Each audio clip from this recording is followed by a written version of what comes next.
not sure how many of you went to the social haptics workshop that Dennis ran, or if any of you use social haptics. Can you tell me if any of you, hands up if you know what social haptics is? So we've got Alex. Does anybody else? No. Paula probably does, but she's not. Okay. So this is something that you probably use a little bit without even knowing it, and it might be worth encouraging people to use it even more with you to give you extra information. So social haptics, Dennis Whitcomb, the interpreter here at Able Australia, has done a lot of work learning about social haptics and teaching people, and he can probably tell you more about it as well.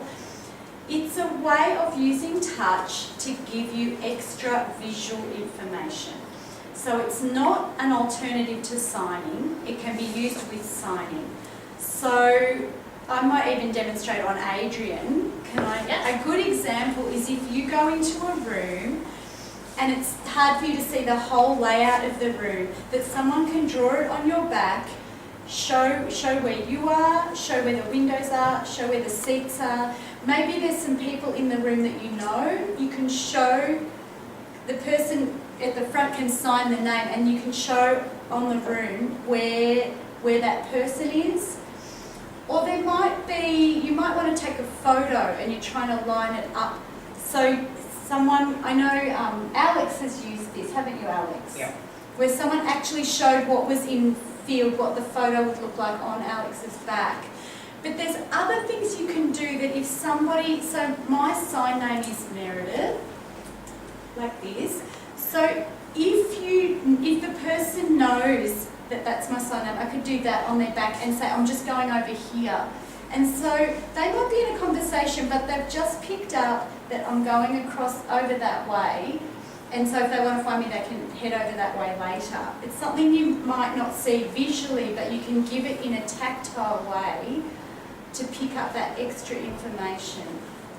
So social haptics is something you might want to consider. There's lots of bits and pieces of information that can be given that way that you might want to ask Dennis more about. But if it is something you would like your communication partners to use more, it would be good to put that in your profile and what situations are useful for you, whether it's learning more about the environment. People can draw a map on your back so you have a better understanding of the layout of a street where different shops are, or of a room, or of what's going on in the room, where the windows and doors are, or where the tables and chairs are, where different people are located, or even to describe something far off in the distance that you can't quite see, for someone to actually draw the shape of it and the outline. So there's lots of ways that you can use it.